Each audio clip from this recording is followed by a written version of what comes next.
Pradeep sir, Modi ji कह रहे हैं कि भाई आप निष्ठा से निभाएंगे, उनका विश्वास है। ये विश्वास देश की जनता को कब होगा? कब देश की जनता मोदी जी के लिए कहेगी कि हाँ, हमें विश्वास है कि आपने जो कहा है वो आप निभाएंगे?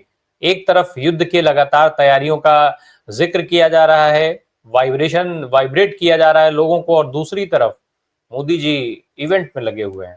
देखिए राय साहब, बड़ी हैरानी की बात है और बड़ी शर्म की भी बात है कि 11 साल सत्ता में हो गए और जिस प्रधानमंत्री को 11 साल प्रधानमंत्री की कुर्सी पे बैठे हो गए, वो आज भी ट्रेनों को हरी झंडी दिखाना और 51,000 जैसे छोटे से आंकड़े के अपॉइंटमेंट लेटर बांटना, इसे अपनी कामयाबी समझता है। जहां करोड़ों युवा, करोड़ों मतलब कि कई देशों की कुल मिला के आबादी, 5-10 देशों की आबादी में उससे ज्यादा बेरोजगार उस देश में है, वहां पर 51,000 अपॉइंटमेंट लेटर को बांटने को अपनी अचीवमेंट गिनाता है। दुख दर्द बांटने के लिए कश्मीर जाने की बजाय एक राजनीतिक रैली करना पसंद करता है, एक हरी झंडी दिखाना पसंद करता है। इस देश के ऐसे प्रधानमंत्री 11 साल बाद, कोई पहला साल नहीं है, 11 साल बाद भी अगर ये सब कर रहा है तो बड़े दुख की बात है, बड़े शर्म की बात है।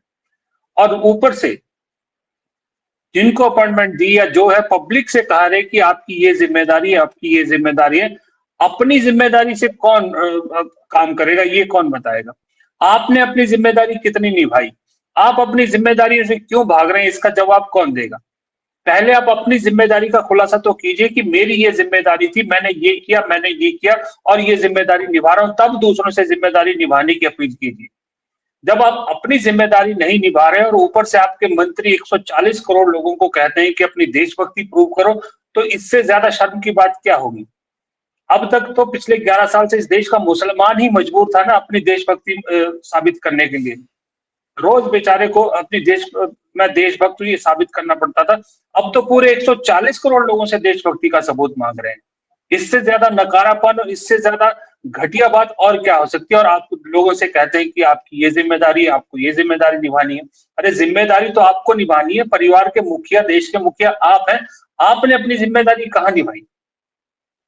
आप परिवार चलाना, परिवार के सुख दुख का ध्यान रखना, किसी को कोई तकलीफ है इसका ध्यान रखना आपकी जिम्मेदारी है ना।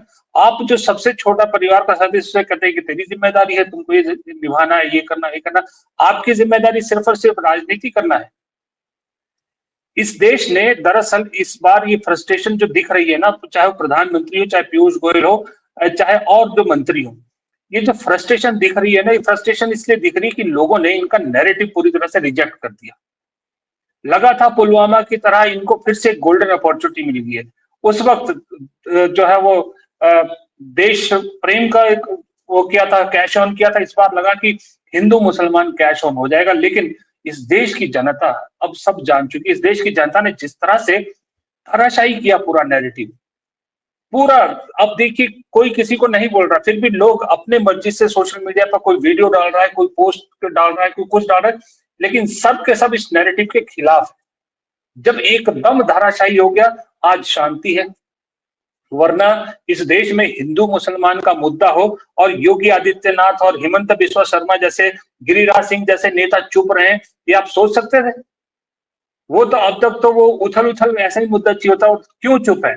इसलिए चुप है, वो जानते हैं कि इस देश की जनता ने पूरी तरह से रिजेक्ट कर दिया, इनके नैरेटिव को बढ़ने नहीं दिया। और ये पब्लिक है, ये सब जानती है। और पब्लिक जब जानती है तो फिर समझती भी है।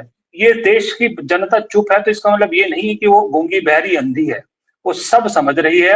और सही वक्त आने पर मुझे लगता है अब वक्त सही आ गया है जिसका जवाब अब पब्लिक देगी उनको। मैंने कहीं एक रिपोर्ट पढ़ी थी, शायद बीबीसी में पढ़ी थी, उसमें किसी एक मैं उनका नाम भूल गया, राजनीतिक विश्लेषक ने बड़ा अच्छा कहा था कि इस देश को आपको 1950 जब से संविधान लागू हुआ तब से आपको अलग अलग फेजेस में पढ़ना पड़ेगा, तब आपको चीजें समझ में आती। पहले 25 साल 1950 से 75 आप देश जो है वो उठने की कोशिश कर रहा था, देश समस्याओं से जूझने की कोशिश कर रहा था, नई सोच लाने की कोशिश कर रहा था, पॉलिटिकल सिनेरियो स्टेबल था, इसलिए देश ने सिर्फ 3 प्रधानमंत्री देखे। उसके बाद 75 से लेकर 2000 तक फिर बदलाव आया, राजनीतिक उथल पुथल मचली, आर्थिक फ्रंट पे ये देश आगे बढ़ा, बहुत चीजें, कोलिशन पॉलिटिक्स आई, सब कुछ हुआ, देश ने 11 प्रधानमंत्री देखे। फिर 2000 से 2025 आर्थिक उदारीकरण, स्टेबलाइजेशन की, जब देश क्या नई टेक्नोलॉजी में आगे बढ़ रहे थे, सब कुछ था, पॉलिटिकल स्टेबिलिटी आई, फिर देश ने सिर्फ 3 प्रधानमंत्री देखे। अब 2025 आ चुका है, अब फिर बदलाव आएगा और ये बदलाव का समय चक्र जो है वो शुरू हो चुका है। और जब ये बदलाव के समय चक्र शुरू होते हैं ना, तो संकेत कुछ इसी तरह से मिलते हैं। आपको याद होगा, पिछली बार भी बदलाव का जो चक्र शुरू हुआ था वो 2010-2011 से संकेत मिलने शुरू हो गए थे। इस बार भी ये संकेत जो है ना, सारे के सारे, वो चाहे ट्रंप वाला टैरिफ वाला मामला हो, चाहे ये वाला मामला हो, और जितने भी फ्रंट आप देख लीजिए, सब जगह। मैं आपको बता रहा हूँ, मैं कल खुद कई बीजेपी नेता मुझे मिले, और जो ऑफ द रिकॉर्ड कह पाते हैं बेचारे, ऑन रिकॉर्ड कुछ कह नहीं पाते, जो मिडिल लेवल के होते हैं, वो खुद हैरान थे कि हम सोच भी नहीं सकते थे कि जब इतना बड़ा मातम का माहौल है और हमारे प्रधानमंत्री बिहार जाना पसंद कर रहे हैं, कानपुर कैंसिल कर देते हैं, उससे पहले वाला कश्मीर दौरा कैंसिल कर देते हैं, लेकिन बिहार कैंसिल नहीं करते, जबकि बीजेपी के लोगों को भी लग रहा था कि प्रधानमंत्री जरूर कश्मीर जाएंगे। ये सारी चिंगारी पब्लिक में नहीं है, पार्टी के अंदर भी है, ये सारी चीजें बाहर तो आएगी। लेकिन फिर मैं वही कहूंगा कि आज भी अगर हरी झंडी दिखाना और अपॉइंटमेंट लेटर बांटना अपनी कामयाबी अगर समझ रही है ये सरकार और ये प्रधानमंत्री, फिर तो भगवान ही मालिक है।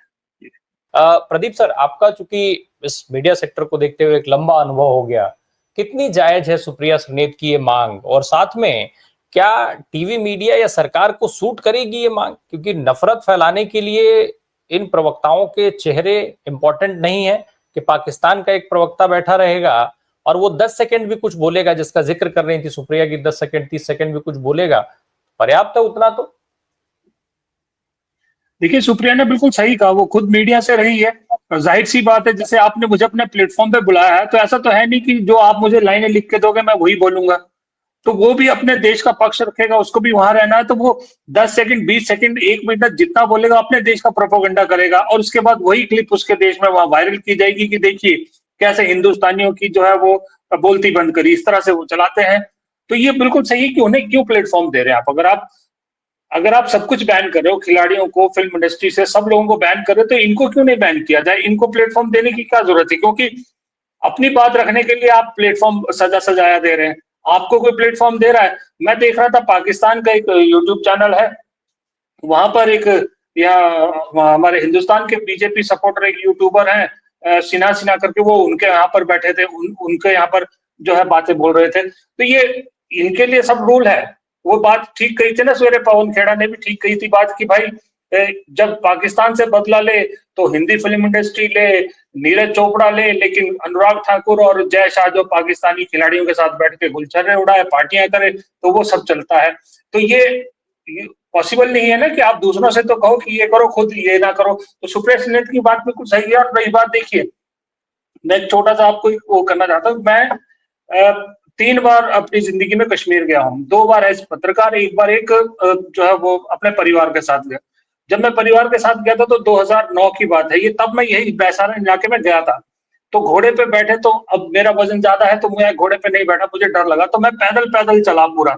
मेरी वाइफ और मेरा बेटा घोड़े पे थे, मैं पैदल पैदल पूरा सर्कल चला वहां पर, पूरा मैंने वो देखा अंदर। तो हर मतलब 100 मीटर के बाद पेड़ के पीछे से कोई ना कोई सिक्योरिटी वाला सामने आ जाता था, कोई ना कोई फौजी सामने आ जाता था। शुरू में थोड़े से मेरे परिवार वाले डरे, तो उनको समझाया कि सिक्योरिटी के लिए है, कि भाई रास्ते में आपको पेड़ के पीछे ऐसे नहीं दिखते, पेड़ के पीछे खड़े होते थे, सामने आते थे, फिर पूछते थे कहाँ से आए हैं, कौन है, क्या है, और ऐसे घूमते थे। तो उस टाइम इतनी सिक्योरिटी थी वहां पर, इतना सब कुछ था, वो मैंने देखा है, वो मैंने मंजर देखा है। 2004 में गया जब भूकंप आया, तब का कश्मीर कुछ अलग था, तब का श्रीनगर कुछ अलग था, 7 बजे 7:30 बजे अंदर हो जाते थे। जब मैं आखिरी बार 2014-15 में गया तो तब का बिल्कुल चेंज था, रात को भी खुला रहता था श्रीनगर, सब कुछ चेंज है।